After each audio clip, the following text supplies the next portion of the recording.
A very good evening to all brothers and sisters in the Dhamma. Today is 26 February 2026, and it's a Thursday class. So we'll be continuing our sharing from our Heart Sutra, second edition. We are at page 196. As usual, we'll have our physical puja. Okay.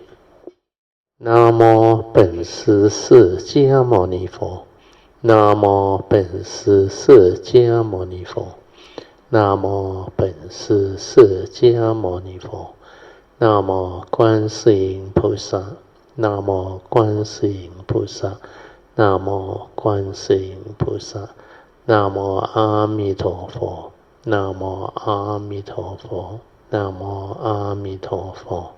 南无弥勒佛，南无弥勒佛，南无弥勒佛，南无药师佛，南无药师佛，南无药师佛，南无文殊菩萨，南无文殊菩萨，南无文殊菩萨，南无普贤菩萨，南无普贤菩萨，南无普贤菩萨。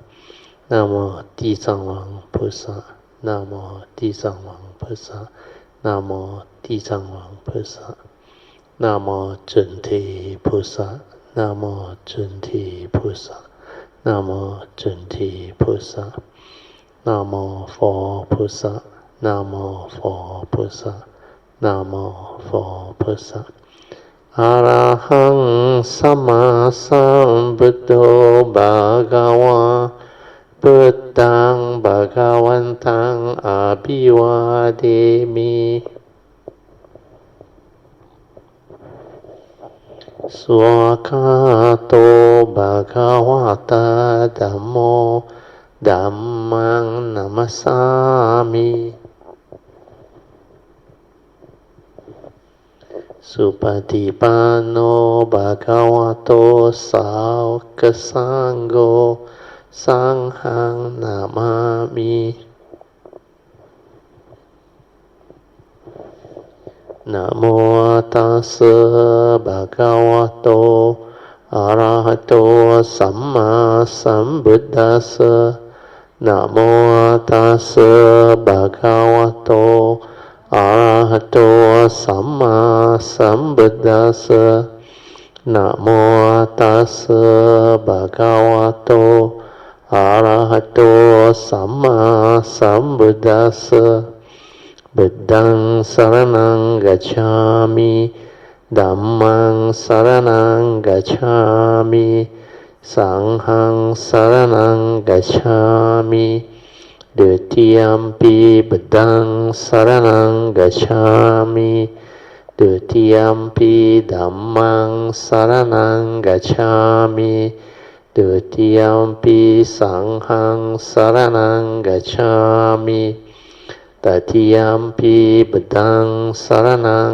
กัจฉามิตติยัมปิธัมมังสรณังกัจฉามิตติยัมปิสังฆังสรณังกัจฉามิปานาติปาตาเวรมณีสิกขาปะทังสมาธิยามิอาทินาทานาเวรมณีสิกขาปะทังสมาธิยามิมุสาเสสุมิจฉาจาระเวรมณีสิกขาปะทังสมาธิยามิมุสาวาทาเวรมณีสิกขาปะทังสมาธิยามิสุราเมรยามัจจาปมาดัฏฐานะเวรมณีสิกขาปะทังสมา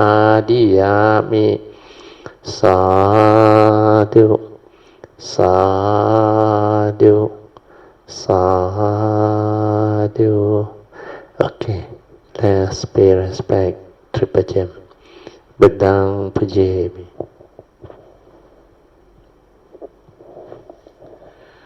Dhammang Pujemi.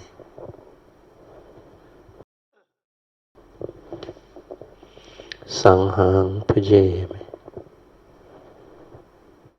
Awareness-based meditation is to develop the stability or inner awareness within. So to do that, you can either use whatever skillful means, which can be a method or technique, or any skillful means that can allow you to develop the mindfulness within, then stabilize it. And the easiest way is to use the four support that I have taught you all. First support is to learn how to relax body and mind completely. Just allow the mind to settle down via the relaxation. To relax means not to have any stress or tension. Just feel at ease, relax. Feel your body and mind soothingly relax. Then maintain awareness. After that relaxation, allow the mind to settle down and become very quiet. Then maintaining awareness means be aware of whatever arises within your sense spaces. Just acknowledge it through an awareness. Just aware. Finish. Don't try to allow it to proliferate or create more thinking. Whereas to develop the inner awareness, we need to have a mind that is completely without thought. Means relax, aware, no thought, silent. Then the third support is to stabilize this inner awareness that we have started to develop. So to stabilize it is to continue to be aware. Each and every sense experience that manifests from our six sense bases, just aware, finish. Then you can continue with this training until you are very skillful, very stable. Then your awareness will develop and stabilize. So the third support is to stabilize this inner awareness that you have started to develop. Once you can do that, then you have good meditative training and skill. Means your mind is trained to be aware within at any one time, any place. It's just aware. Then it does not create thinking, it does not get lost in thought, it does not become heedless. It's always just aware. Body and mind relax, at ease, and the awareness is stable. Then finally, once you can do that, then you can move on to the fourth support, which is trust. That one, for most of you, if you are not taking the Bodhisattva way, you don't have to do. But no harm trying. Then for those who take the Bodhisattva way, the fourth support is a must. It's very important. The fourth support is about trusting our internal nature to develop the meditative movement on its own. So to do this fourth support, you need to stabilize your inner awareness first. The first three support has to be developed until very stable. Then you silence everything. Allow your awareness to stay around your heart area. Just stay there. Then allow it to move on its own. Whatever you are able to come into contact with or detect, just be with it. Maintain the awareness there. It can be anything from the heartbeat to any vibration within your heart area, or any sense or consciousness that manifests from there. Then you just silence everything. Relax deep into it and allow the nature to move on its own, to detect on its own. So this for support demands a lot of understanding and also patience. You have to be very patient. Patiently allowing the awareness to move on its own and to detect whatever it will detect.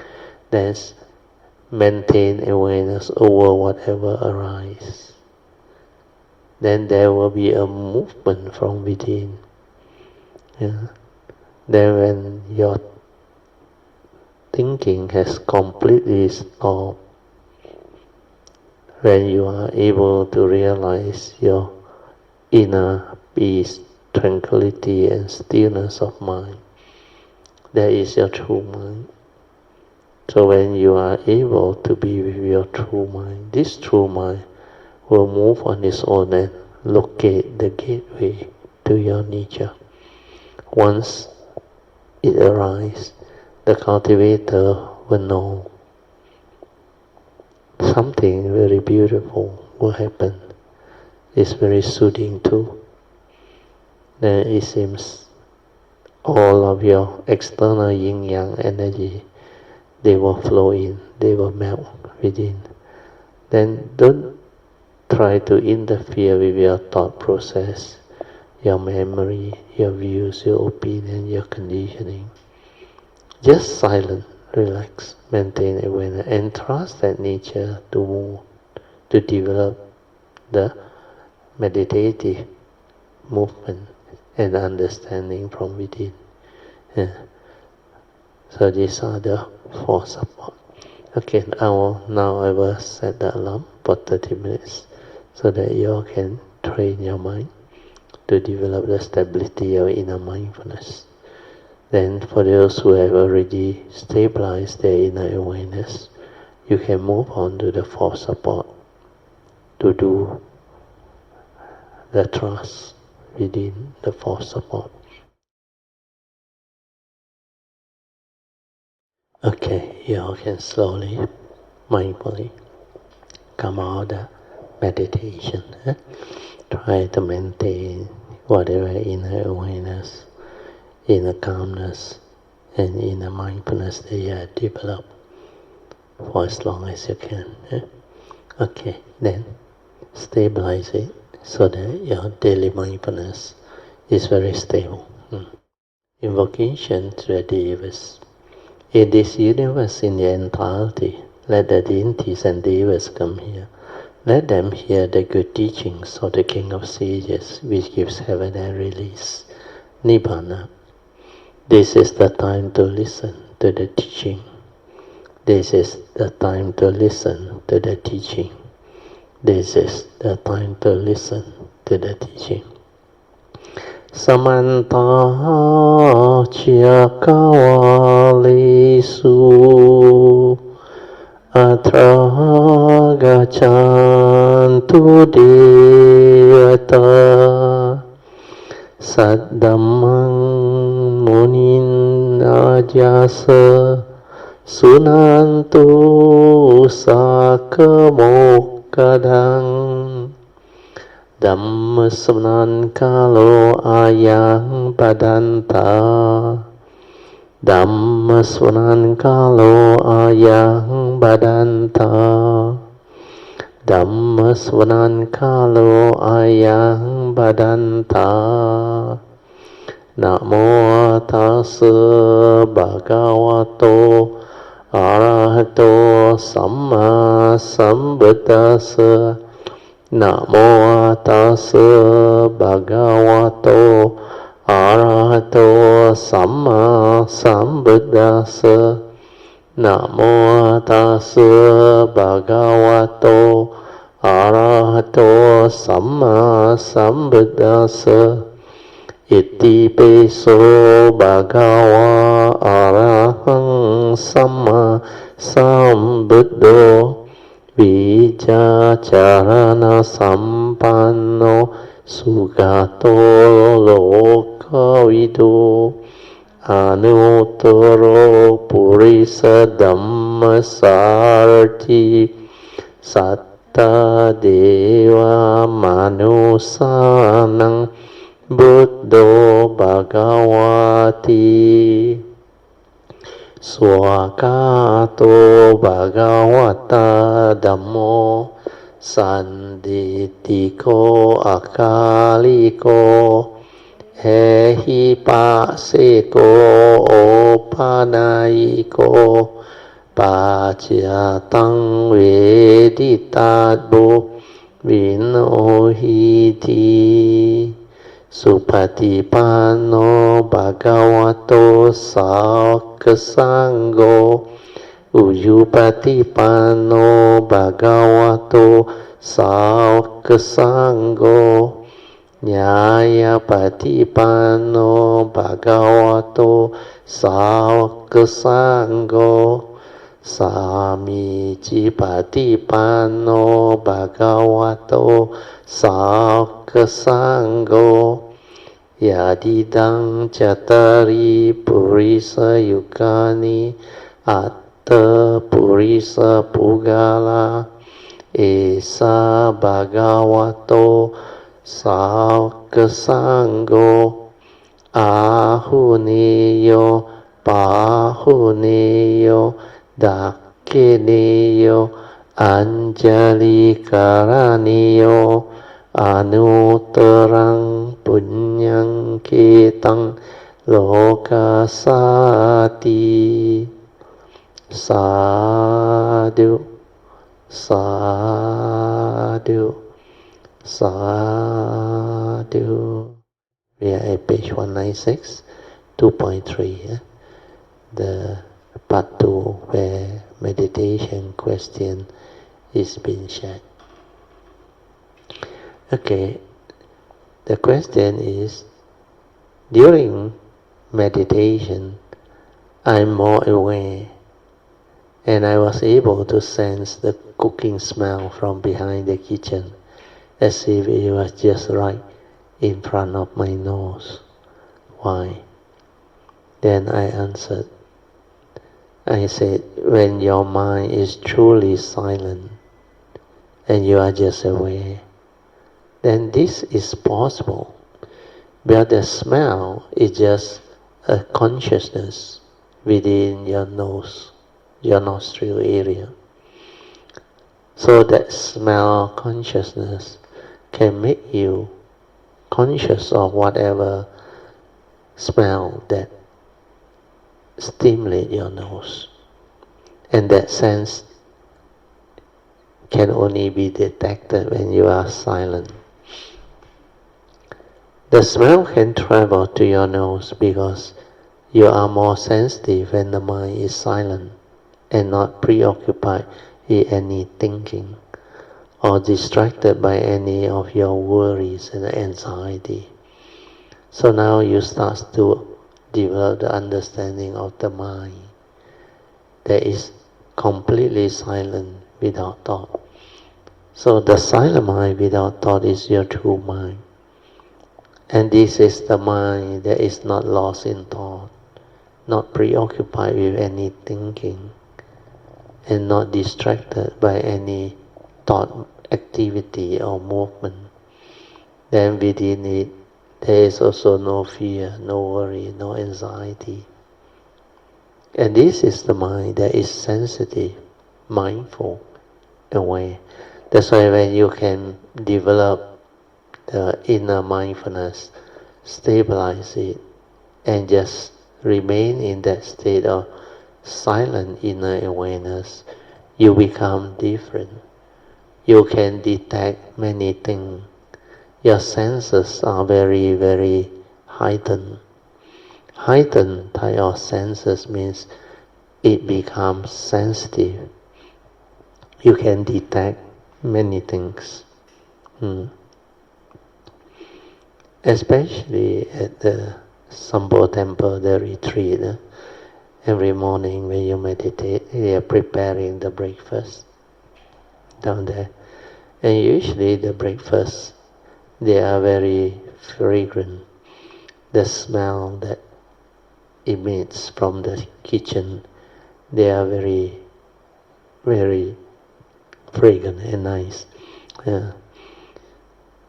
So all this ability to sense, whether it is hearing, smell, taste, tactile, or thought process, thinking.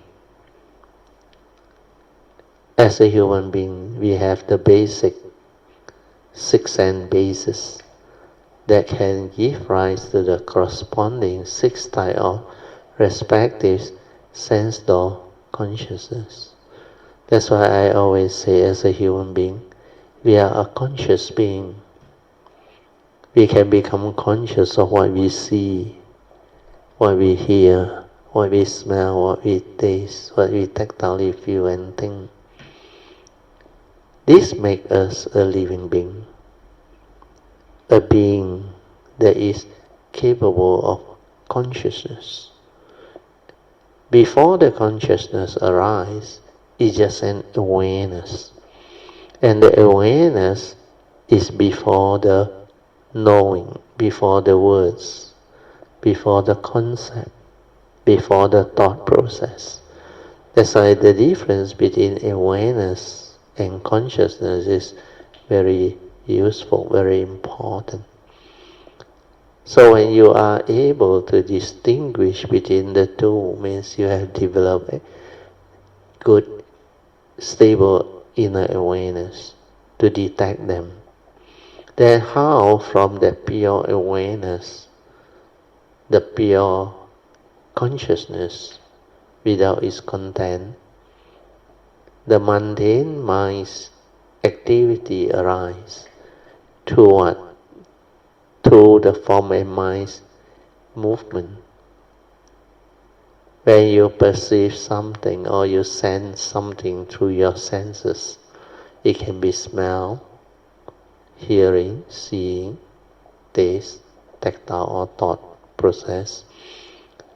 That ability to sense can give rise to the what we call inner awareness. The inner awareness is a very, very powerful mind state.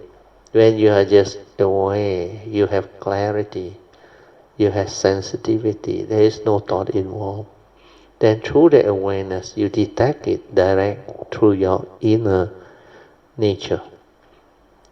It didn't go through the thought process. That's why developing the daily mindfulness and a stable inner awareness so that you can be ever mindful, constantly meditative, leading to heedfulness is very important. And that is what meditation is all about. So when your mind is not lost in thought and preoccupied with things or filled with emotion like fear, worry, anxiety, sorrow and lamentation, all this will distract you, make you suffer, make you miserable. And when you are preoccupied with all this, you are lost in thought. You are being distracted and also deceived by the sankhara, thought activity. As I sankhara niccam, sankhara dukkham, sankhara anatta.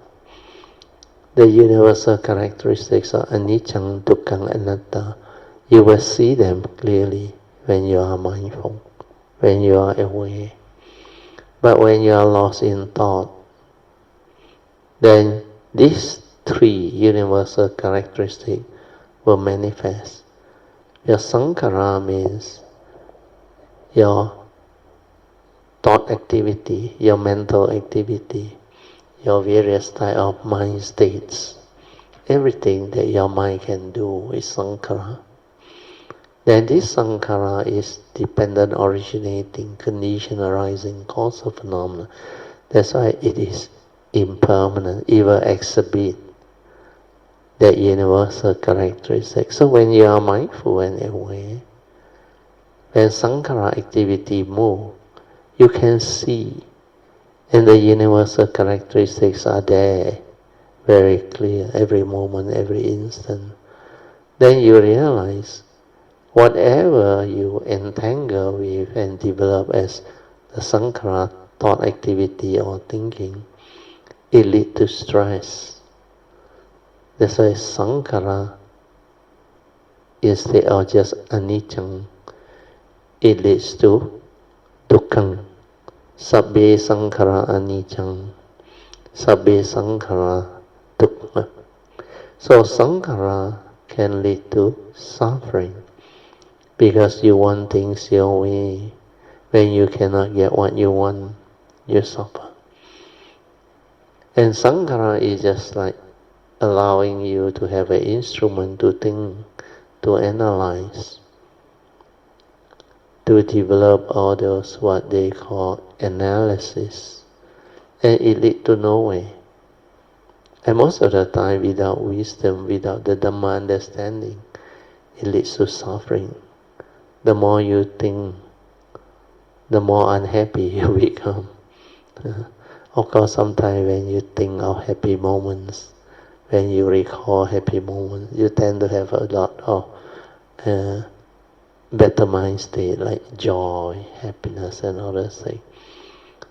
But living beings' problem is they seldom have the ability to be in that state. Where most of the time you have problems in life, unresolved issue and problem. So when you have all these problems haunting you, you tend to think about it, worry about it. It's like unending. Like there is so much thing to dwell on, to go into, to resolve. Like you can hardly have even a moment of peace. It's as if peace is very difficult to come by. That's why if you are not a true meditator, a cultivator that can stabilize your inner awareness, you will be constantly lost in thought. And when you are constantly lost in thought, you are preoccupied with all those useless thinking, sweet nothing. Then most of the time it leads to unhappy mind state, suffering, misery. Sometimes it triggers off fear, worry, anxiety. Then you become sorrowful, you lament, you worry. Especially when you violate the 5 precepts, you encounter a lot of problems in life. Like the first noble truth reality when it hits. When you confront the reality of birth, old age, sickness and death, you suffer because you cannot see the reality, you cannot accept the reality of this form, and you do not understand who are you, what are you. Then when you encounter separation from your loved ones, from your prized possession, from people whom you like, you also suffer. Then when you cannot get what you want, you also suffer. When you are with people whom you don't like, you also suffer. Then in short, the final summary says, the Buddha predicted. He said, in short, it's through one's sakayaditi or self-delusion that condition you to manifest the evil roots of greed, hatred, and delusion, leading to attachment, clinging, grasping, craving. And this is the cause of suffering. So the final summary of the First Noble Truth is very important. In short, it is due to this five aggregates of grasping, the grasping aggregate, upadana khandas, that the Buddha called dukkha. You don't grasp at it, cling onto it, hold on to it, give meaning. You will not suffer. You will be beautiful. Like I explained just now, most of the time living being got problem, the First Noble Truth reality problem. They hold on to so many things, all the external form that they perceive through their senses. That itself is so powerful, can deceive you, can distract you, that can lure and trap you, entangle you. And the phenomenal world of form and consciousness are like manifested and become like so real to you.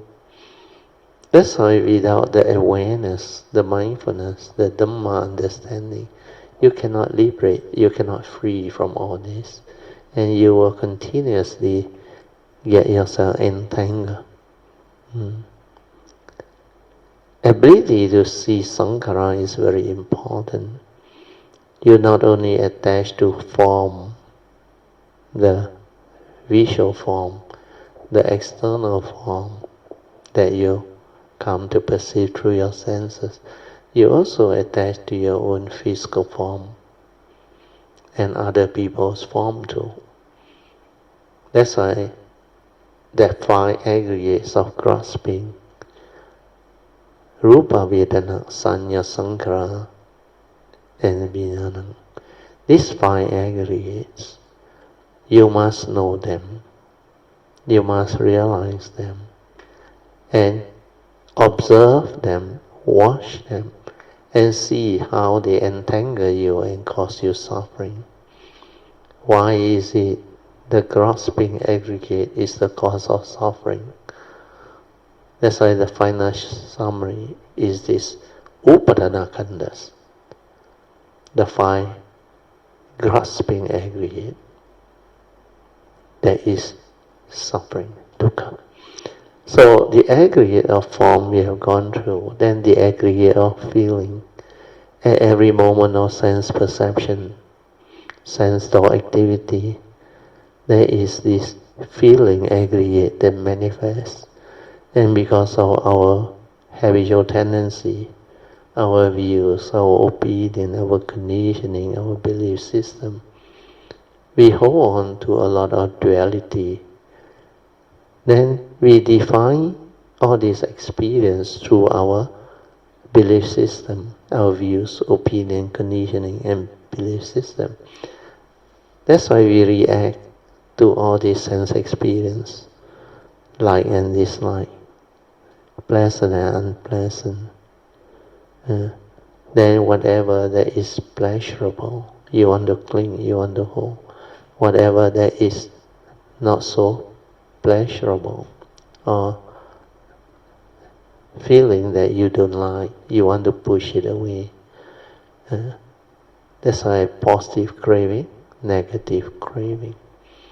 Then apart from feeling, our perception also brings about a lot of external form perception through our six sense bases. Everything we come to perceive, we also have our conditioning, our belief system, our habitual tendency to react to all these things that we perceive through our preference, our like and dislike. Then we define them as pleasant and unpleasant. Then we attach, we cling, and we hold, or we push them away. We try to do away with it. Then things that appear, that create unnecessary fear and worry when we project our thought. All this is delusion. Delusion trigger fear leading to all the worry, anxiety. And when you suffer, it triggers sorrow, lamentation. Hence arise the whole mass of suffering. Then the next aggregate after perception is Sankara. This one is the most powerful, is like a great magician or illusionist. It creates illusion for you to see, and you cannot see through this delusion or illusion. You cannot understand the illusionary world of consciousness and form. Then you get trapped. That's why these five aggregates of grasping, they are very powerful. Then whatever you become conscious of, you can also be trapped. That's why these five aggregates, whenever they arise, do not grasp, do not cling. Just like the Buddha said, in the sea, there is only that consciousness, that seeing consciousness. No one to see, no one to really react and stir to it. Only the deluded one do that. But because as a human being, we are born with the senses, with the consciousness trapped inside. Then we can, from the pure awareness, create thought process, create the thinking, the mundane thinking. That's why the mundane mind is a byproduct of our true awareness, pure awareness nature. From there, when you input the content, it is animated, activated, and a thought manifests. And that thought is our mental five aggregates of form and mind. The first aspect of the five aggregates of form and mind is as a human being, we have a physical body and we have a mind trapped inside. The physical body has a rupa, that is the first aggregate of form. Then from that rupa, you have the aggregates of mind. What can your mind do? You can actually develop the understanding. If you're silent, you will know the mind is capable of feeling, sensation. Then the mind is capable of perceiving things. Then the mind is capable of thinking, developing the various emotion, mind state, thought activity, mental intention, mental formation, and all these things, everything that the mind can do. Then we also have a mind that is capable of being conscious. Conscious of what we see, what we hear, what we smell, what we taste, what we tactile feel and think. So all this makes us unique as a human being. And because we have this form and mind, we can live life. We can become conscious of whatever our senses are able to trigger off for us to perceive, for us to develop the understanding. And all this is the marvel of our universe, the marvel of creation. So through Dhamma understanding, we know ourselves very well. When we know ourselves, we know the world. When we are the world, we are not separate from the world. The world is just a phenomenal world of consciousness and form, nothing else. It's actually an illusionary world. But within this illusionary world, there are a lot of mystery, beautiful mystery. That's why the marvel of creation, the marvel of existence, life, all this, when you develop the meditative training, you can develop the understanding. Okay, I read on so that you can develop better understanding. If it is a vibration, like a very distant sound, you can also be aware of it.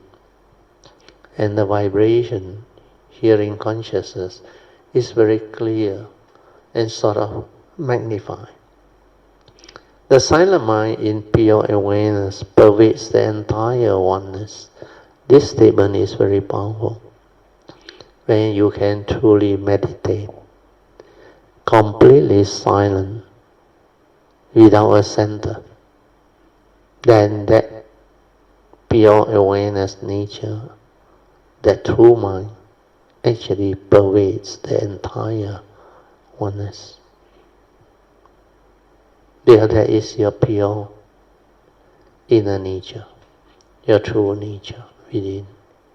And that nature belongs to all living beings. It's not unique to any particular being. But the beauty of the form and mind is you can develop this understanding through meditative experience and understanding. Okay, I read on. Then the next part. Meditation is not about inquiring. How come the mind is like that?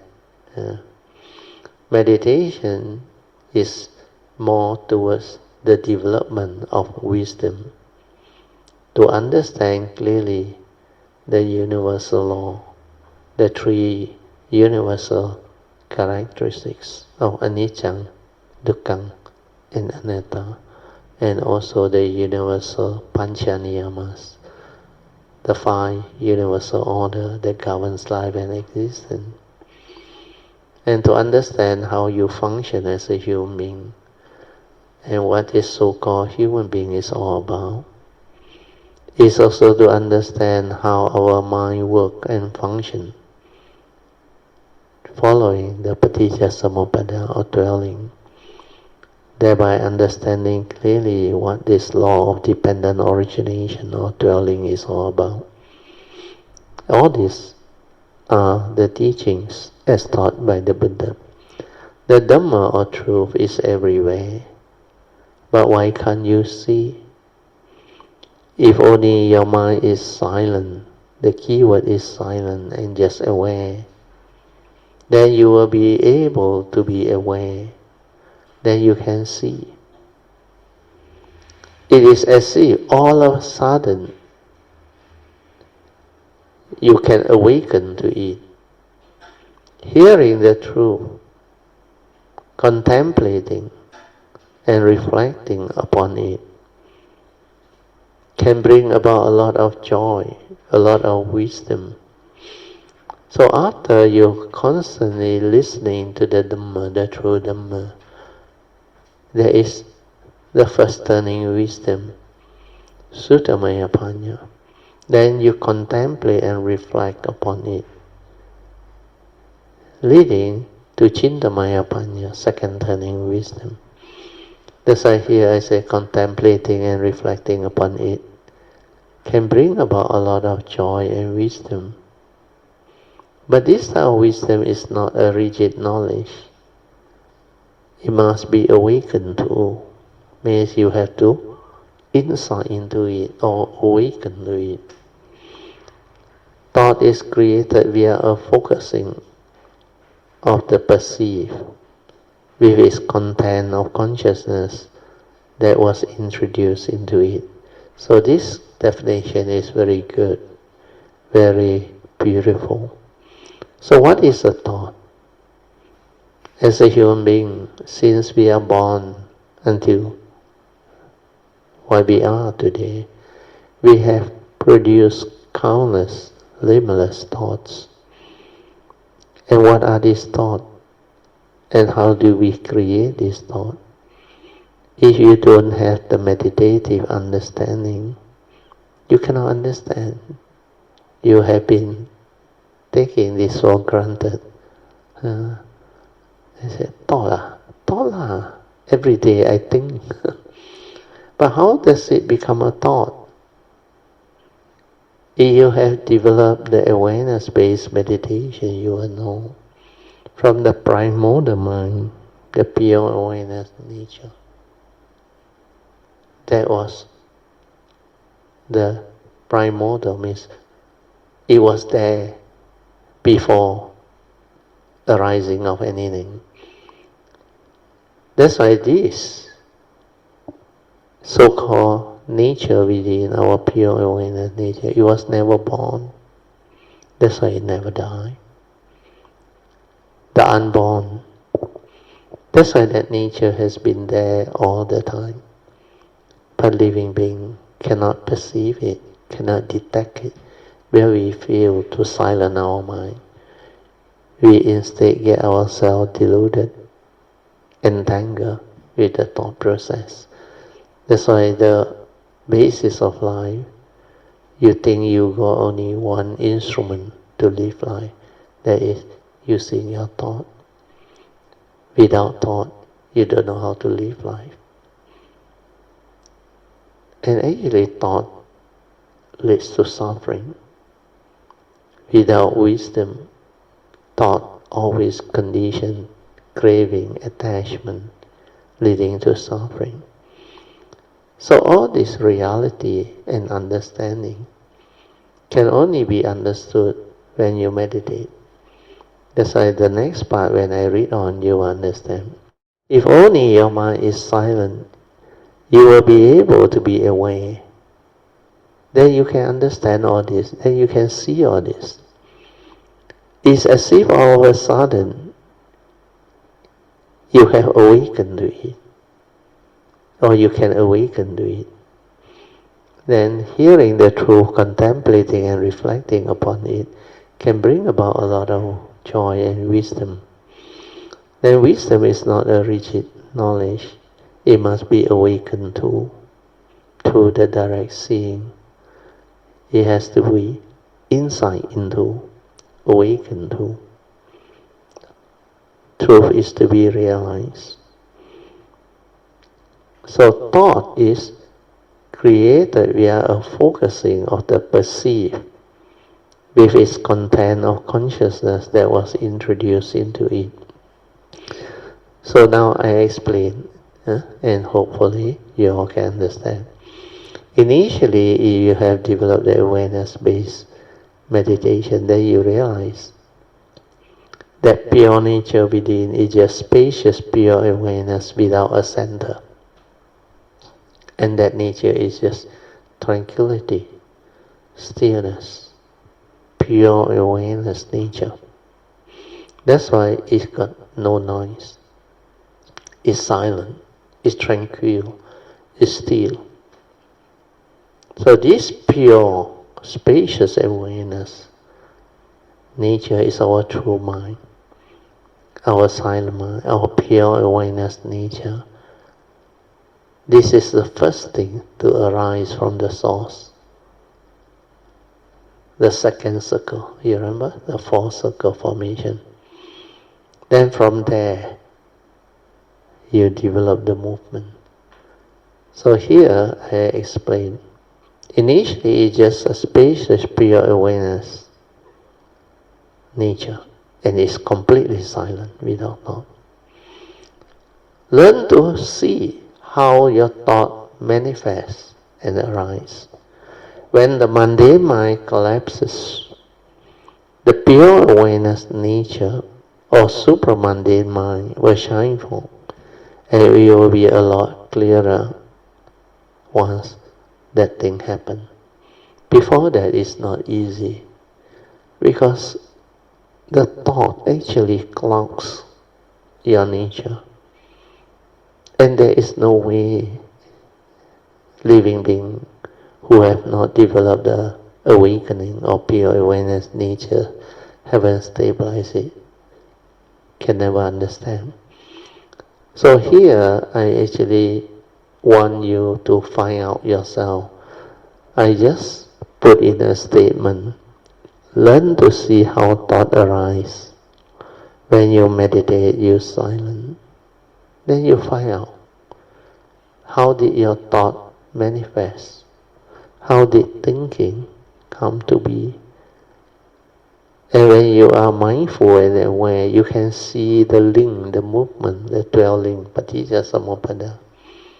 You can see why the Buddha said, dependent on avijja, ignorance, sankhara activity come to be. Avijja paccaya sankhara.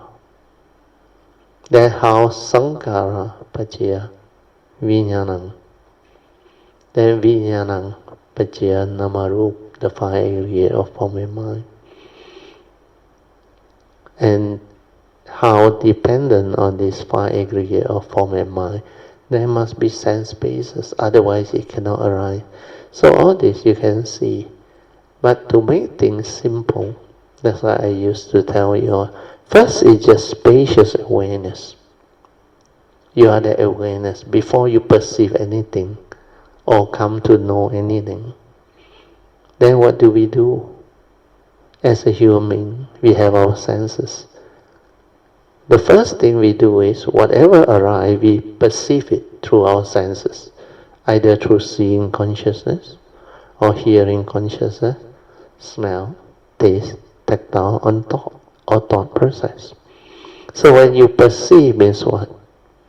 You shrink the spacious awareness into a spot, a location, a small area. Otherwise you cannot perceive, like the Buddha Rupa, my voice. You need to perceive it. So the spacious awareness shrinks actually. That is the first movement. Then that perception that you try to identify through what? Through your memory, through your conditioning, through your knowledge. That's why that one creates the next movement. Perception alone, if it's pure perception, is not a problem at all. But when your memory comes in, your views, your opinion, your conditioning, your habitual tendency, your belief system, that is the one that stirs the mind. That is the content of consciousness that you put in. Whether it is a moral chitta or immoral. That's why in the Abhidhamma is taught kusala chitta or akusala. Kusala is wholesome. Akusala is unwholesome. So this content of consciousness that enters comes from your knowledge, your whatever memories, conditioning, belief system, views, opinion, even your habitual tendency, and your trap, phobia, insecurity, etc. All this develop the movement. And when the content of consciousness goes in, it triggers off the thought. Then whether it's moral or immoral, the like and dislike born of the egoic mind, the egoic consciousness manifests karmic. That's how the whole karmic conditioning manifests. Then dependent on your understanding of the Dhamma. Most people who don't have the Dhamma understanding will create suffering for themselves, unnecessary karmic suffering or karmic conditioning, leading to future karmic entanglement.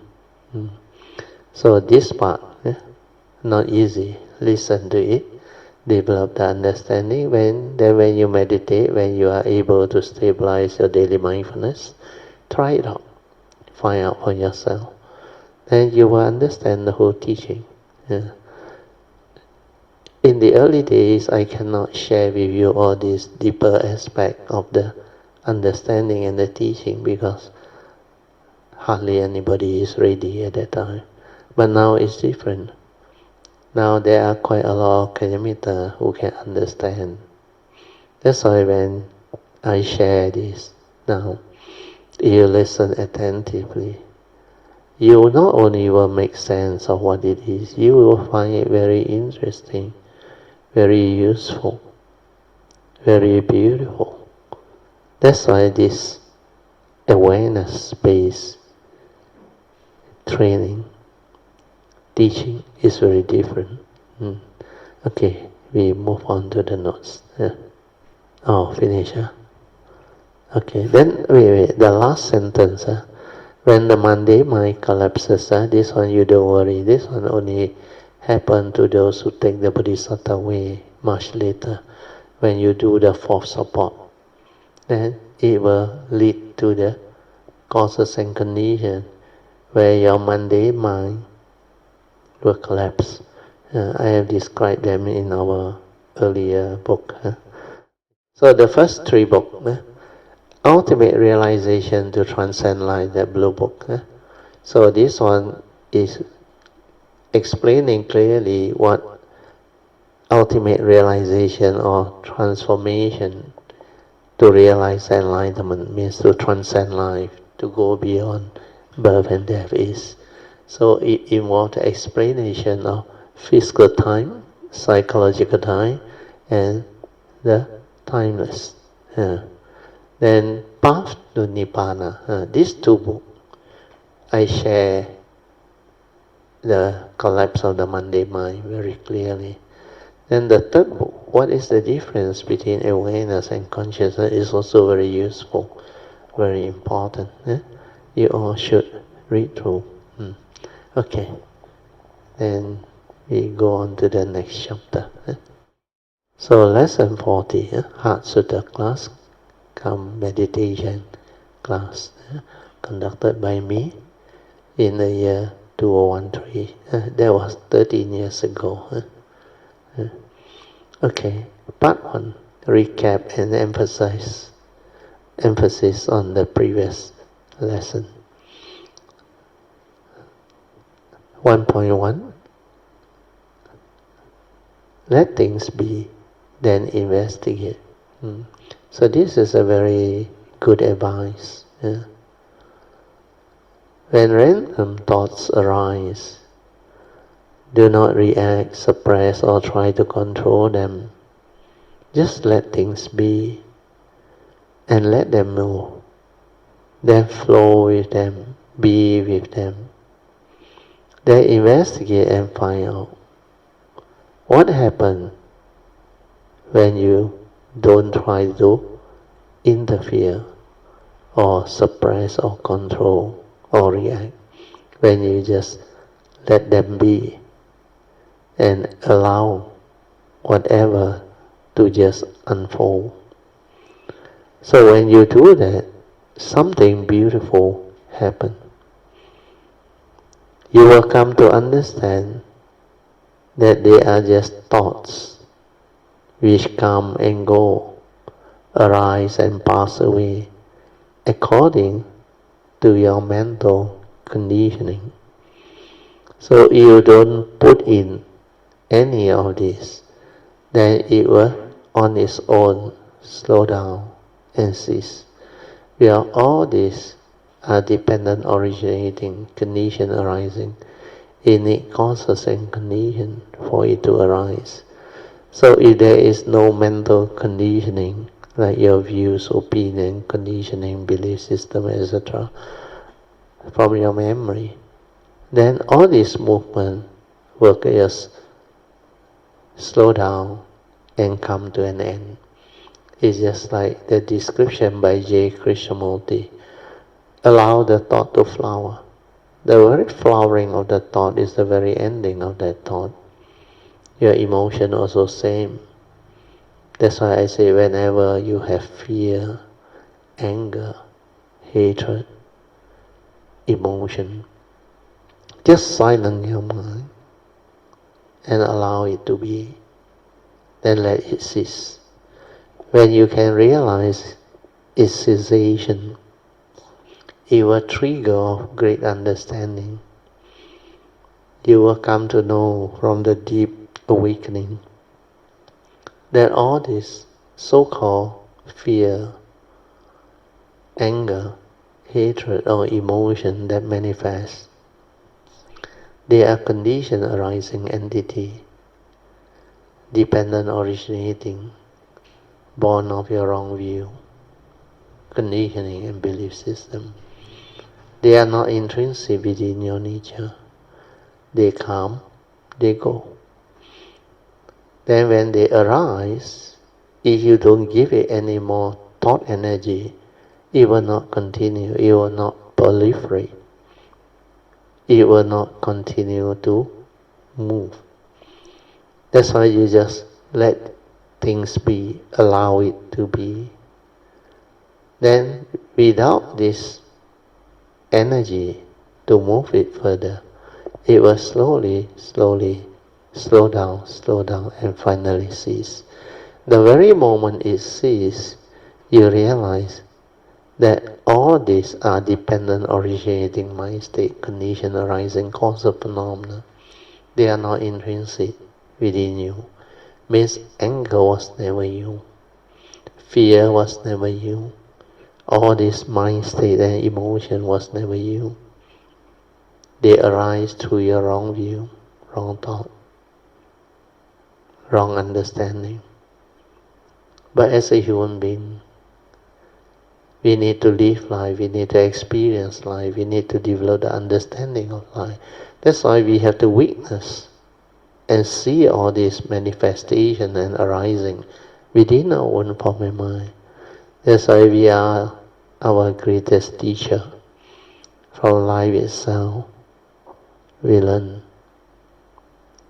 And through observation, we learn. Not through thinking. Thinking maybe make you more smart, more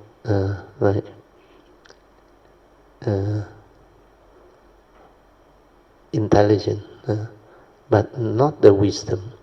Wisdom cannot be developed through thinking.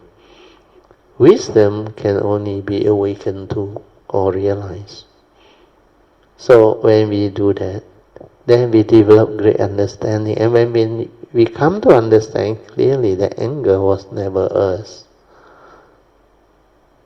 fear was never us, all this emotion that arise and pass away was never us, then why do we worry about this thing manifesting? Then we have to trace the origination factor. How did we allow all this deluded thought to condition our emotion, our fear, our worry, our anxiety, our sorrow and our lamentation? All these are negative mind state. Very, very negative, very detrimental to our health and mental clarity and stability. That's why without this awareness-based understanding, living being or human being cannot break free from the entanglement of suffering created by the thought process. Sankhara dukkha, sabbe sankhara dukkha. That statement is very clear, very powerful. So this one, I will read on. When random thoughts arise, do not react, suppress or try to control them. Just let things be and allow them to move freely without interference. Or, like I say, be with it, flow with it. Then investigate and find out what happens when you just do that. You will come to understand that they are just thoughts which come and go according to your own mental conditioning. You will also come to understand that when your 5 mental hindrances are around, you are not peaceful.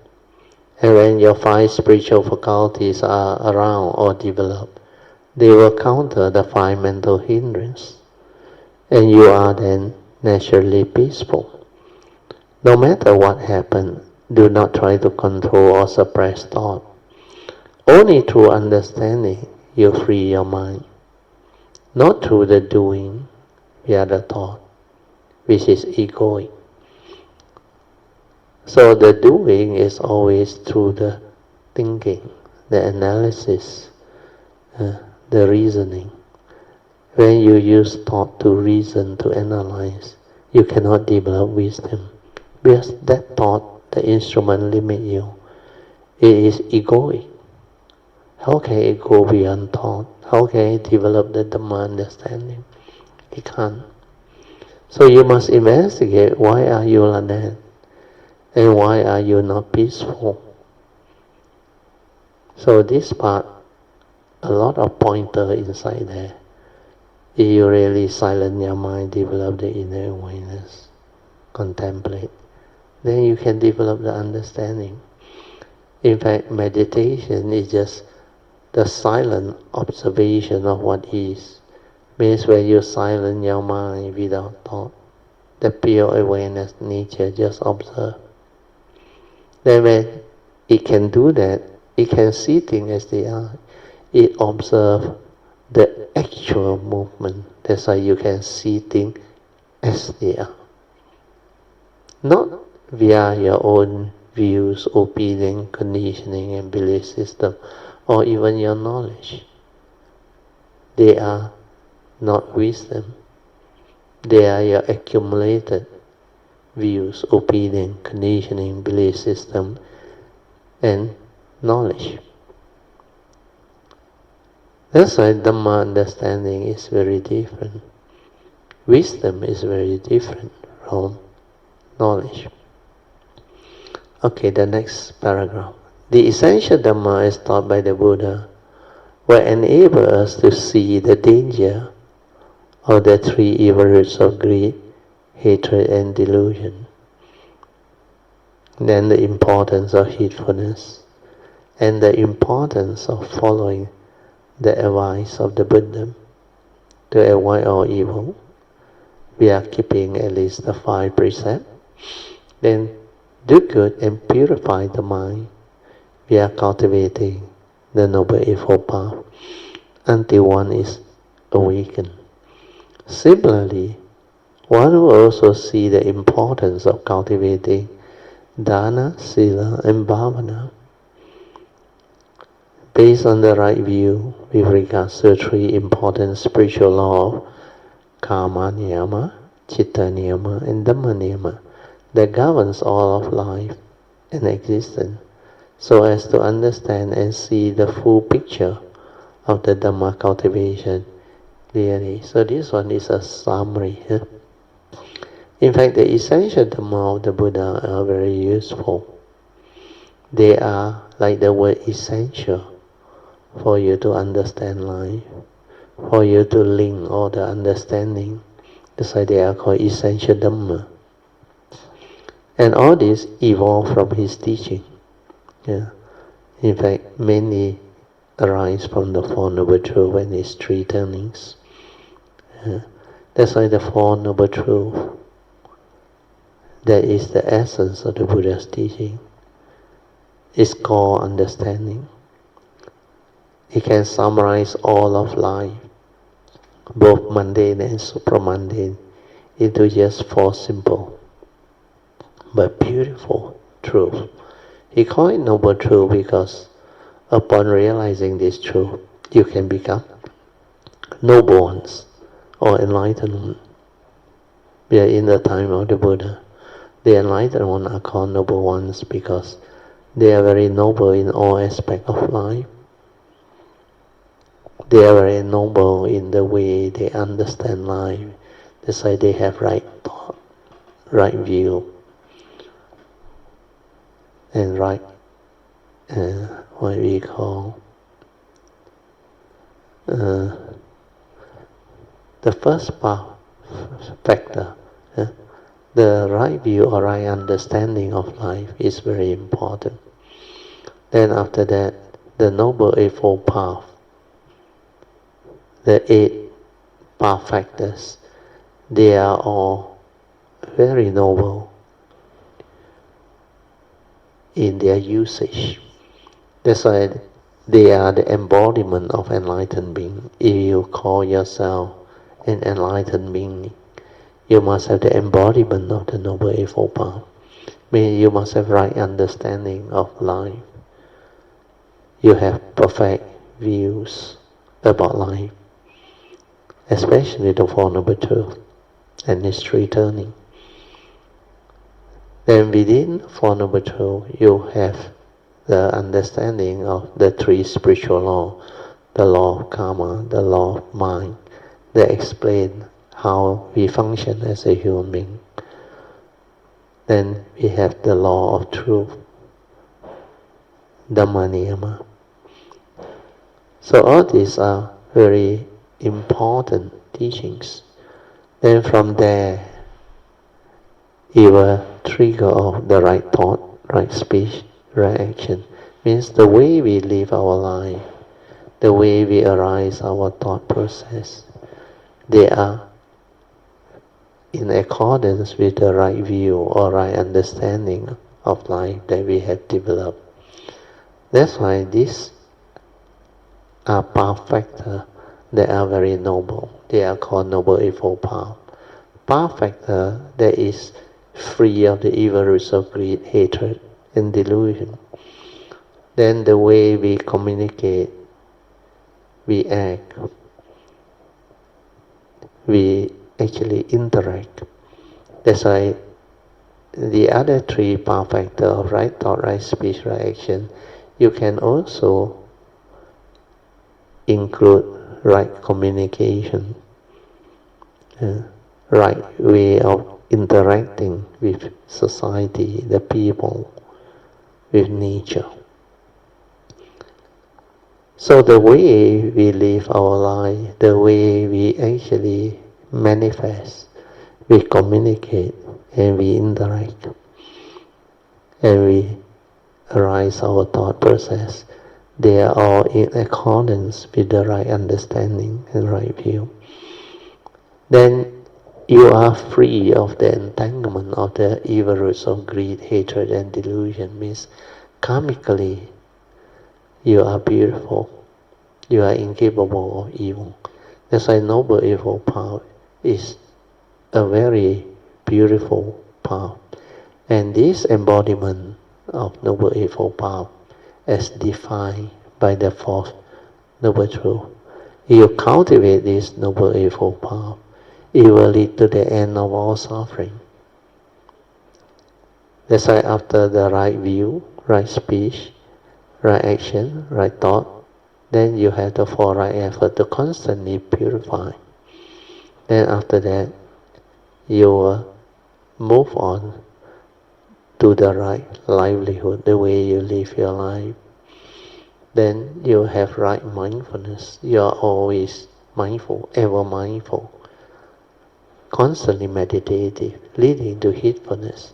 So the path factor of samasati, samadhi, accumulates the understanding and the cultivation. So this is how the essential Dhamma can actually be brought to fruition. So Noble Eightfold Path is very important.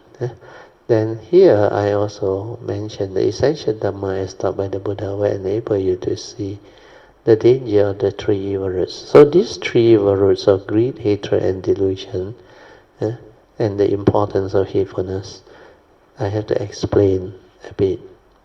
Otherwise, it may not go in. The importance of heedfulness, I think, by now you all should know. Dhammapada verse 21, 22, 23, they are very clear.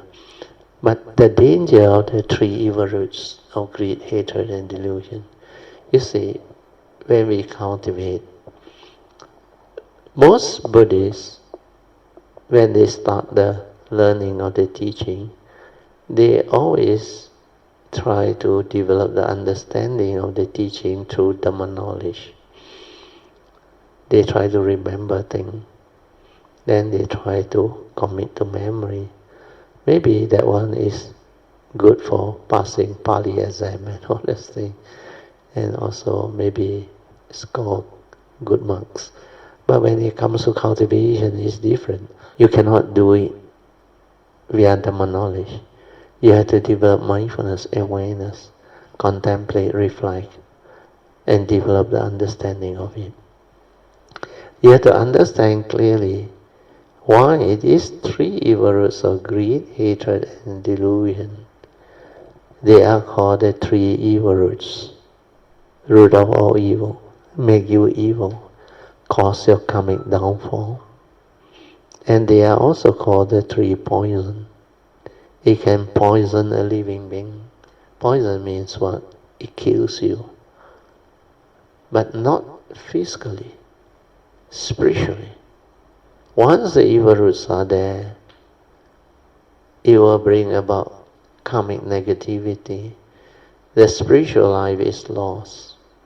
That's why you have to see the danger of these evil roots. root of all evil, how they make you evil. And what is greed? The English translation is not sufficient, not complete. Greed, the actual Pali word is lobha. It's not just basic greed. In fact, all your craving is part of greed. All of your selfishness is part of greed. All of your, what they call, evil intent due to your sakayaditi, self-delusion, that condition you into greediness. When you are greedy, you want to take advantage of situation. And you do it unscrupulously, without regards for moral value and suffering of fellow living beings. That's why it will make you evil. So when you start to dwell deep into the three evil roots of greed, hatred, and delusion, in Pali it's called lobha, dosa, and moha, then you see a big spectrum of mind state that has this evil root. Just the word greed, lobha, it's not just your greediness. It includes your selfishness, your desire, your craving, your attachment, your clinging, your grasping. All these are part of greed. Then hatred is not just to hate somebody. All your envy and jealousy are also part of the evil roots of hatred, which is dosa. Yeah.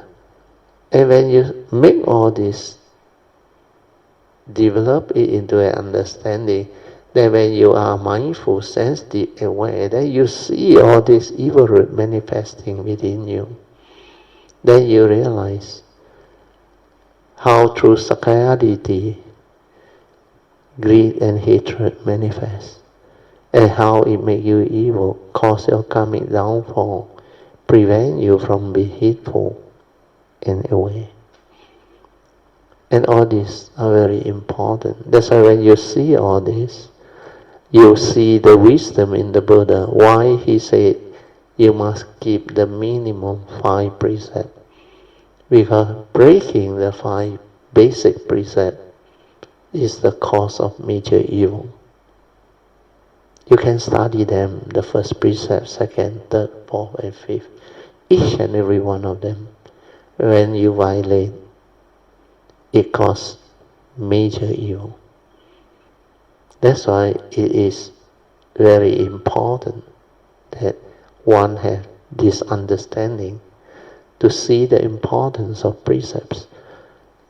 And if you cannot see the importance of precepts, then you will not appreciate why the Buddha go all out of love and compassion for living beings. He advised the living being, you must take refuge and keep the minimum 5 precepts. That's why in our Puja, pre-Puja, we always chant salutation to the Buddha, then the 3 refuges, followed by the 5 precepts. You must renew your precept. Your precept is the most important. Precept is sila. Without precept, there is no sila. Without precept, the evil roots make you evil, cause your karmic downfall, karmic negativity. And that is the basis of cultivation. From there it starts. That's why you have to avoid all evil, follow the advice of the Buddha by keeping the minimum 5 precepts. Then cultivate Noble Eightfold Path, so that you can develop wholesomeness, so that you are incapable of evil. That's why avoiding all evil, do good. Then purify your mind through heedfulness, mindfulness. And this is how you move and develop the cultivation. Then moha is delusion. When you have delusion, you tend to have a lot of greed and hatred. And when you are deluded, you develop the mind state of fear, worry, anxiety. sorrow, lamentation. You tend to worry a lot. You have a lot of anxiety, a lot of fear. Fear is very, very intense, very severe. And to root it out, you need Dhamma understanding and wisdom. Okay, with that, I think we should stop. So we stop here.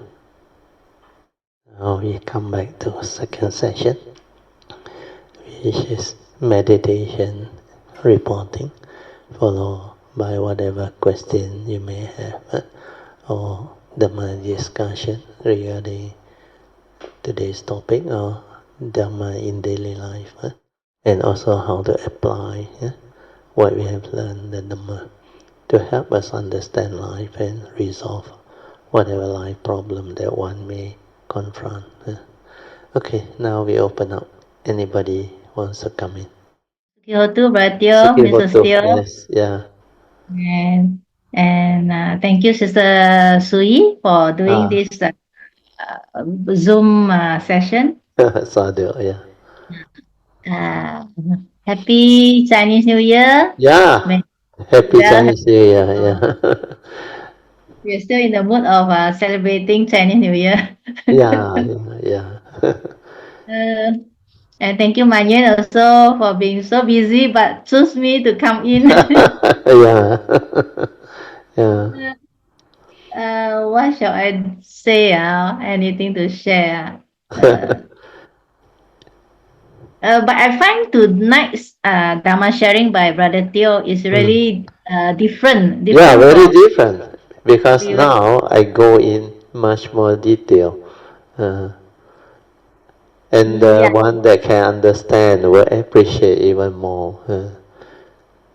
Uh, we because we have followed Brother Teo for so long, and Yeah, then see the difference very very clearly. yeah, very Last clearly. it's touch and go. Last time touch and go. Now it go into the detail of the cultivation and Correct. and the uh, how to say the sincere faith in the Mm. Buddha Dhamma, full Yeah, confidence in the Buddha Dhamma, yeah, and yeah. That how one it can life. become very clear now. The Yes, yes. emphasis last time, because most cultivator I realize, they cannot get all this important understanding, and it cannot really be really taught to general public, or what we should say, uh, Dhamma practitioner, even they call themselves Buddhists.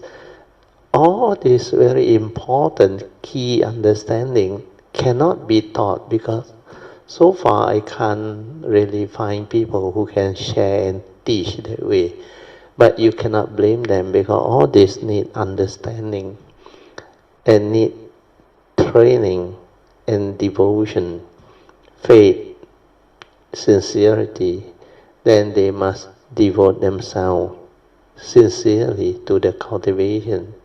Then when they have this faith, sincerity, and they persevere, they develop it, they will develop the understanding. Then it will shine forth.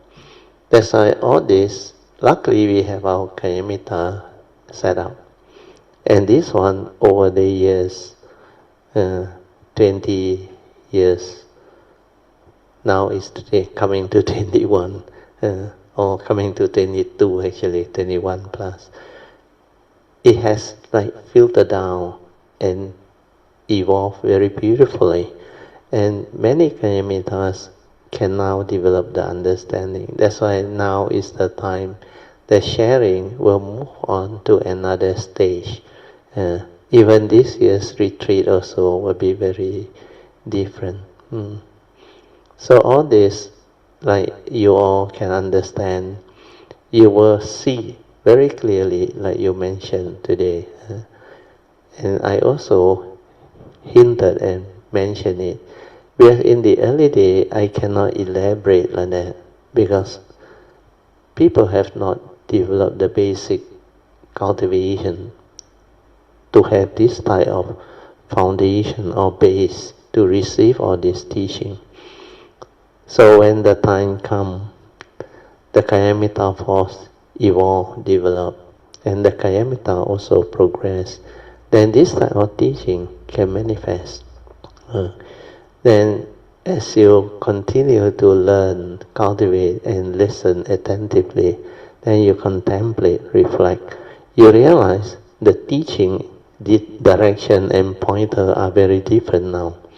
Now they are for cultivators of the way who wants to penetrate deeper and go develop the clearer understanding, more stable understanding, and how to develop the ability to have this understanding to later share with other people whom you may have affinity with.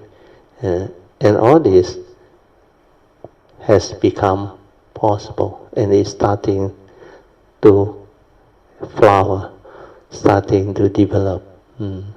That's why all these are like meant to be. Causes and condition is already there. That's why it has to happen. Yeah, let you continue, Amy. Yeah. Yeah.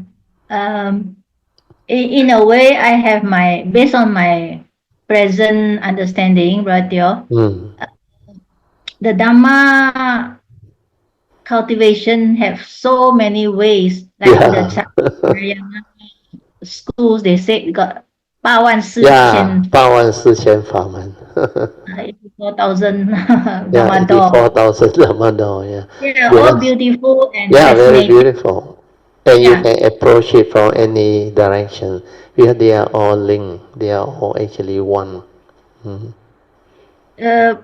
Based on my present understanding, and from my uh, how to say what I experienced personally lah so far, I have to choose at least only once for the time being. Choose like let's say walking meditation. I will choose the one that suit me Yeah, most. yeah. Can That give is a correct way. that Initially, just choose the one that suits you best and yes. develop the stability of daily mindfulness and then develop the contemplative understanding. Where that one has to stabilize first, and after that, when you stabilize it, your understanding actually become different. Then you can move on to a more stable approach to cultivation. Then, when you have stabilized all this with the understanding, like develop to a more stable level of understanding, then your ability to receive truth and penetrate the fourth support, trust, will develop by itself. Then after that, that nature within, you will be able to stabilize it also. Then develop the internal movement. Yeah. The internal transformation and movement is very important. Once that one move in, you remember last time you asked me the mind-to-mind transmission? The mind-to-mind transmission need the fourth support. Once that one inside activated and stabilized and move, then it will continue to evolve, to transform within. Then when the time comes, when the heart there, that nature become very, very stable, very clear, then whatever that is being taught through vibration, without the words, it can go in. It can go in. Then the internal transformation through the fourth support, only the cultivator will understand what is going on. And that movement inside seldom written in any Dhamma book. Only, like the Buddha said, this Dhamma is pacetang, can only be realized by the wise, each for themselves when they are inside there. When the awareness, the pure awareness nature, develop the internal movement and transformation. That's why the Bodhisattva way, the third stage of Bodhi mind development. Bodhi mind that illuminate that nature, that phase, that cultivation, need the force support. So what you are going through is very good. Like you come to realize, you choose one that suits you, walking or whatever, then stabilize it into daily mindfulness, then contemplate, reflect, then constantly listen to the Dhamma sharing and develop your own understanding while living life. And you will know you have transformed and become different. Because the way you understand life, the way you live life, the way you manifest, very different already. A lot of things you cannot do already. You know this is not the correct way to actually live life. The correct way is following clearly your understanding, wisdom free, no longer from the thought, from the memory, from our conditioning and all those things. That ability to see all this, understand all this, and free our mind from the entanglement of knowledge, conditioning, views, opinion, and all those things. That one will shine forth. And when that one shine forth, you will develop the wisdom on your own to actually understand all this. That's why this one has the power to transform living being. Your total transformation comes from the understanding, the wisdom that manifests through the cultivation. And that transformation process is a very long process, but it's very beautiful, very, very rewarding. Good, sadhu. Yeah, but what I mean is to live life in daily living, huh? Yeah, The whole posture is very important. So yeah, all this posture, we yeah. choose how to develop it correctly with heedfulness. That So one is very important. Yeah. yeah, when it's all stabilized, the basic important ingredient is sati. Sati, Sati yes. is the one who, yeah. Sati will how to say, guide us on Yeah, the sati correct is path. life. With sati, you can Yeah, understand life. You can see everything. You can awaken insight into everything. And sati is the basis of heedfulness. Without sati, you cannot be heedful. You cannot be aware. You cannot be with the moment. Truly living life within the moment, moment to moment. That awareness within, from within. That one is always there. And when you can stabilize that and develop that, you don't worry because you will know how to die. Because even at the last moment before the so-called last thought moment or death or what, the awareness will be there. You have to develop the understanding and stability. Then there is no more issue about birth and death. That's why when I was age 8, at that time I realized I don't know the Dhamma. I don't know, I have no knowledge of what this thing is. But at that time, I already know how to die. Why? Because this was part of my Bodhisattva way, and it has been there for so long. That's why at that time, before I connect and develop the understanding and inherit my past, I already know how to die. So there is no way that this thing can lost or disappear. So all this understanding, when you cultivate, then you realize, if this life, like I always say, you cannot develop that understanding and stability of understanding of the Dhamma, then how can you still have this understanding, not to say retain, to through the Bodhi mind activate again and allow you to recollect all this? Is impossible. That's why the stability or understanding must be deep inside, and the sati must be very stable, so that you know how to die. Then you yellow card there, take the bodhisattva vow, then adhitan with your merits and whatever wholesomeness, for causes and conditions for you to arise life after life with this understanding.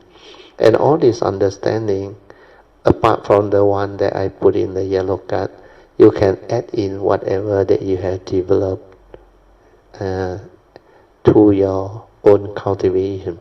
Then you plant all this deep into your bodhi mind, through your faith, through your sincerity, your vow. That all this, they will be like naturally embedded, deep and stable in your nature. Then whenever you arise, it will activate by itself. It will come out by itself. Like what I saw this life, my nature, how it come. Actually, I didn't do anything. Every time I share you all the same message, I just echo and flow. And everything just arise and manifest naturally. It's like meant to be. But everything is already been like, you may use the word plan or whatever, but it's actually due to my nature's understanding from the past. I have planted the causes and conditions based on my understanding. That's why when it arises, all these are there already. Then it will just unfold. Then it will fulfill and do what it's supposed to do. But to reach that stage is not easy. But you all are lucky because Maitreya requested my nature to share all this. That's why now it has become a living reality that can be developed by a lot of cultivators of the way, especially our Kanyamita. So if you have the faith, the understanding, and you do it, it will come and it will follow you. Then after this life, all your future coming is taken care of, and you have no more problem. That's why I say it's worth the effort. Just this life, adhitan, do it, develop the faith, the sincerity, then persevere and determine. The word is adhitan, affirmation. Make the affirmation. Like this is what you want. You see it very clearly, and you want to go this way, and you want to have this understanding, life after life, whenever you choose to come or you have to come, so that this understanding, Dhamma understanding, the penetrative one, will follow you. Even the force support, you can develop the adhitana so that you know when you cultivate. The first thing is heedfulness, awareness, mindfulness, the essential Dhamma. Then after that, the essential Dhamma I put into the yellow card, the two aspects of the five aggregate of form and mind. Then the what they call the asking for forgiveness to break your karmic obstruction and all those things. Then all the four basic vows and how to evolve them and move them. Then add in the miscellaneous vows and all those things.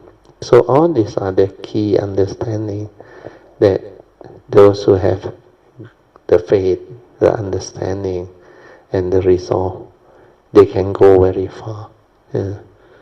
So rejoice, Sadhu Eng Bee. Yeah, Brother, the element of trust is really, really important. Yeah, very important. That one is the basis of the Bodhisattva way, to go the full cultivation and understanding and the perfection. It's only through that you can break free from that, what they call the cultivation into the higher teaching. Because the higher teaching actually is so different from the normal sainthood way. And even though it's very long, but it's very rewarding and it's very beautiful because it's very extensive and it is a lot of new things that you can discover about the nature, about the cultivation, about the understanding and the transformation, everything. And all this, very rarely can you find it in any books, yeah, unless you meet the real one that can have the understanding to share with you. Yeah. That's why all this has become possible because of causes and conditions. Yeah. 2008, that was the year Maitreya's message came. And it so happened that was the year I went over to Subang, and the first talk I delivered at Subang, we met together with Mifo, then we end up at Suyan's house, and the whole thing is history. So all these are meant to be, and a lot of Kayamita, they have the affinity. That's why you all have to develop the faith, the sincerity, then determine, aditan, and go all out. You got nothing to lose. This life, sacrifice, go all out and do it. Then all your future coming, you become so beautiful. Everything taken care of. Where else can you find another gem that is as useful as this? Where this involve all of your future arising, coming. Good, sadhu. Sadhu, sadhu, sadhu, Sadhu. Radio. You for keep being so compassionate and patient with all of us, for guiding us to the right path, to the 正法, Yeah. And I count my blessing to have met Brother Teo also in 2008. Yeah, And then from sadhu. there, our Kalyamita, I managed to join the My Kalyanamita Yeah, the grouping. along the way. Yeah. Thank you, Brother Teo. I noticed like I think the last few months I don't know, I just feel sometimes I appreciate a lot of things already Yeah, things that like is that how a cultivator, when they have the Dhamma, that thing will manifest. When you start to appreciate life, when you start to appreciate a lot of things that you can witness and encounter and interact in life, that is where the Dhamma has unfolded. Otherwise, you cannot. That's why the wonderful existence, there is a meaning. When you realize the Dhamma, the true emptiness, then life becomes wonderful, meaningful. That's why ability to appreciate life, to appreciate everything that we come into contact in life is something that only cultivator of the way that has the Dhamma can manifest. Sadhu, very good. Yeah. Continue. I mean it can be the same thing that have happened before, but I never think of it like that like today, like today, right? In the office there's some training so because it's Prasaman, right? So usually training for government officers, there will be tea break and they serve a lot of food. Correct. So today they didn't. I mean, before I went, I had this idea today there wouldn't be any food served But I mean, I didn't really like feel happy Yeah. We are is Prasaman. Yeah. But there was a pleasant surprise after the training. They announced that we have packed some food outside and everyone can take. Oh, sadhu. Yeah. So when I hear that, I felt very happy and joyful.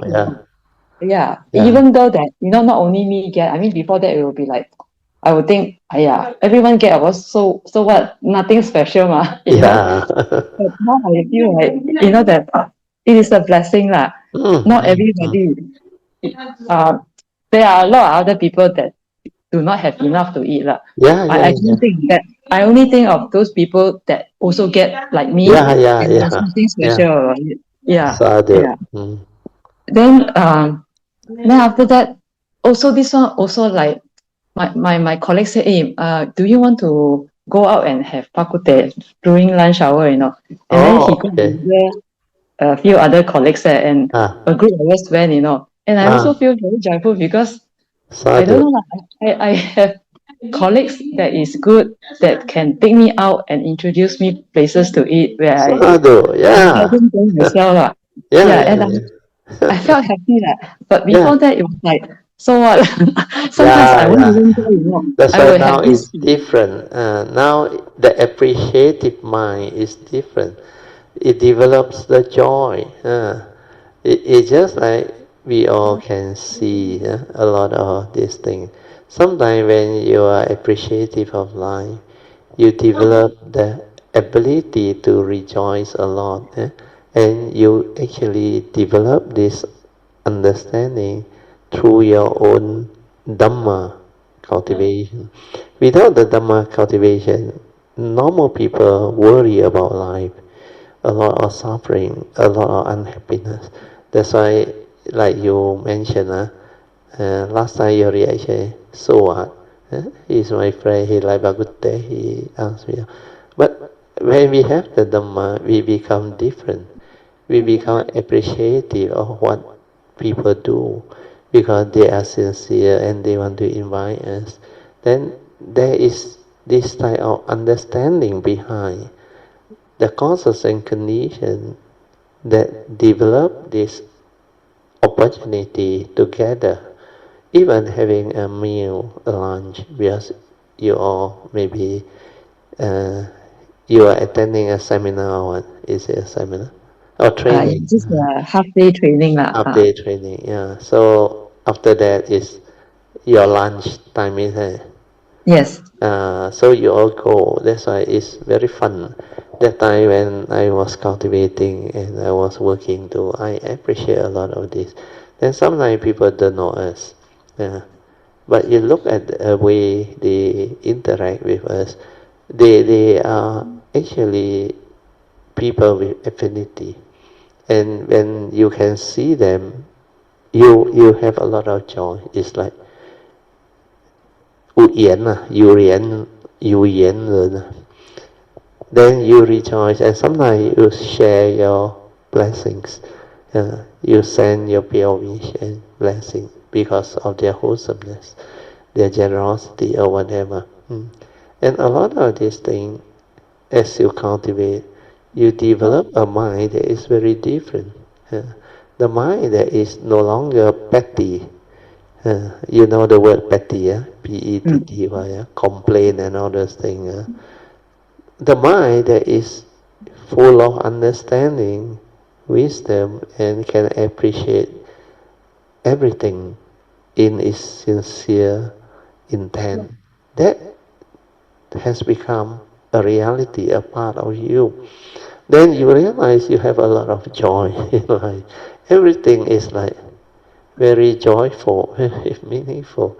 That small thing actually can bring about a lot of joy, a lot of happiness. Then you appreciate many things in life. Everything that you encounter in life, it is like wonderful existence. And everything happened for a reason. Then whatever manifests, it has its causes and conditions, and it has the ability to unfold very naturally. And if we really look at Malaysia, I think a lot of you will realize for the first time our economy is doing very well and our ringgit is doing very well. I think a lot of people are very happy. Then you can also see a lot of joy during festival time, especially this Chinese New Year. You can see a lot. Even the harmony within, despite the tourists and all those things. Then a lot of things I can feel. The consciousness is different now. It's different now. Not like last time. Very suspicious of each other and all those things. But now the harmony is starting to gather, and more wholesome effect of the mind state has created this environment. That's why we are seeing more people having more joy, more happiness, and having better life. Generally, I can see and I sense it, not like last time. A lot of people having problem. So we are lucky in the sense that we are not in area where there are still problems. Like certain country in the world still having a lot of problem. Very good, yeah. So the Yeah. appreciative mind continue to develop it. Yeah. Okay. Thank you, Roger. Uh, And then like some things like housework. Because now I have a maid, radio, right? oh yeah, you finally have one, huh? Yeah, but still temporary. Yeah, good The enough. Did you yeah, hire the 3,000 one? yeah, the 3,000 Oh, one. wow, that one is really worth it. Oh, yeah, really worthy 100 a day, right? Yeah, 100 a day and do everything for you. Yeah, but they are very kasihan because we Uh, pay 3,000, they don't get 3,000, they only get 1,600. correct. But they have the living condition in your house. They are happy actually. They get a place, what they call proper place to stay with. Then you all normally will also give her the food and all those things. And they can develop a lot of joy and happiness. Like my son and the wife, they are part-time maid like yours in Indonesia. She is very happy. You can see the joy in her and the happiness in her. And recently, I think she wants to go back for Hari Raya. And she told my sister-in-law, and my sister-in-law helped her to buy something to take back. Sorry, my daughter-in-law helped her to buy, and they were full of joy and take them out also for meal and all those things. Of course, they have to look after my grandson. So all this you can see the joy in them. Oh, Very good. So your dad also, I think, should be happy, huh? sometimes he's not happy with the maid because of the way he behaves lah. Maybe still new lah, still new lah. Yeah, this one is the how you say the second temporary maid. The first one didn't want to work because she got into a disagreement with the agent. Oh, So no wonder. Like so that, then better change. Yeah, better change. she left, and then because that one I think more how you say more 醒目 lah. Correct. But this one But also this one you don't have to worry when they leave or what, because you don't have to lose out on your agent fee and all those things. Because it's yes, theirs. no, yes, correct. Everything is Nothing. theirs. But the thing I wanted to share with Radha was like, Uh, because when they come, they do things certain way, like different, right? Because they have been having experience in other houses, right? yeah. So certain things they do different than what we do, and then if I see last time, I may not get, I will get like not happy, and Upset. get upset. Yeah. Like, That's why you will be able to change and learn all this. Because while observing, understanding, where they are just the way they are, you learn. Then you will know how to evolve. Not a problem. yeah, correct. Finally, you will have a good one, because if you treat people well, they will treat you well too. They will also can sense it, but you make sure you get the right one first. Before you treat them well, you must observe them, see that if they are like meant to be, hardworking, sincere, then you can treat them better. Yeah, right. You're right. You're right. Yeah. So this one quite hardworking, just that not as clever as the other one. Sibuk lah. Yeah, because Bukan sibuk lah. It's like that one. Hardworking one, Mokam Sengmo. I prefer that one. Can train. Can train. Yeah. Correct. Because So when you train them up, they learn very fast and they become very Sengmo after that. Because they will have the joy, because they see that their work has been appreciated. They have a lot of joy on. Then you must off and on learn to interact with them. Like follow Noble Eightfold Path, say some nice word. Then they will feel very good. Okay. Right. Then okay, we have to end already. Sorry. Then also opposite your house, you got kayu there. They like this type of Malay food. Once a while, don't always. Once a while, you buy them something they like to eat. They appreciate more. Like my maid over, my daughter-in-law there. Off and on, my wife go over. Then my wife will buy something for them, and they really love it. They like my wife. Okay lah. So we end. So let us rejoice with all the good sharing. Sadhu, sadhu, sadhu. Okay, now we will do the closing puja. Akasata ca bhumata devanaga mahindika punyang tang anumoditva cirang rakantu lokasasana itta wata ca amehi sampadan punya sampadan sabbe deva anumodantu sabba sampati siddhya idang me nyatinang hotu sukita hontu nyatayo idang me nyatinang hotu sukita hontu nyatayo idang me nyatinang hotu sukita hontu nyatayo devo satakalena sasa sampati hetu cha Vito bhavatu loko cha raja bhavatu dhammiko imina punyang kamina mame bala samagamo satang samagamo hotu yawanivana patiya sadhu sadhu sadhu. Okay, let us pay respect mindfully to Lord Buddha, Guardian Bodhisattva, and all the worthy ones. That may end. Sadhu.